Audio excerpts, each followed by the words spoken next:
तर कसं काय भावांनो, स्वागत आहे आपल्या आजच्या मिनी ब्लॉगमध्ये. बऱ्याच दिवसांना ब्लॉग बनवतो आहे.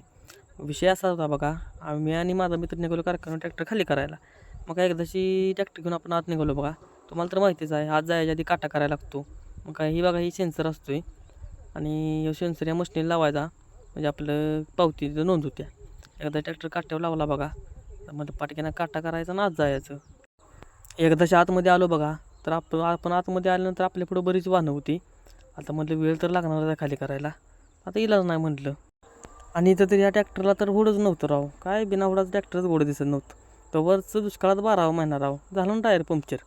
काय पण होती मागं लागल्या काय करायचं काय सांगता येत नाही. मग काय सगळ्याचे पुढे ट्रॅक्टर करून खाली करून आलो बघा पंक्चर काढायला. त्याला म्हणतं पाटक्यानं खोल, आज एकतर भरायचा आहे उशीर झालेला, त्यात ही डोसक्याला ताप. काय करायचं, काय एकदा पंक्चर काढून आपण चाललो बघा फाडात भरायला. पाटक्यानं जायचं भरून मागे यायचं. फाडात आल्यानंतर एकदा ट्रॅक्टर भरायला लावला बघा. भरायला लावाय टायमिंग झालेलं, अंधारच पडलेला. मग काय तो मालक म्हणतं जाता जाता जेवून जाऊया. मग काय मी माझा मित्र आलो बघा जेवायला पहिलवान धाब्यावर. घेतलं ना जेवण. मग काय ताव मारायचं म्हणतं परत हालायचं म्हणते तिथनं. जेवायचं असेल तर पहिलवान धाब्यावर नक्की या मित्रांनो, एक नंबर जेवण मिळते. तर भेटू पुढल्या ब्लॉगमध्ये.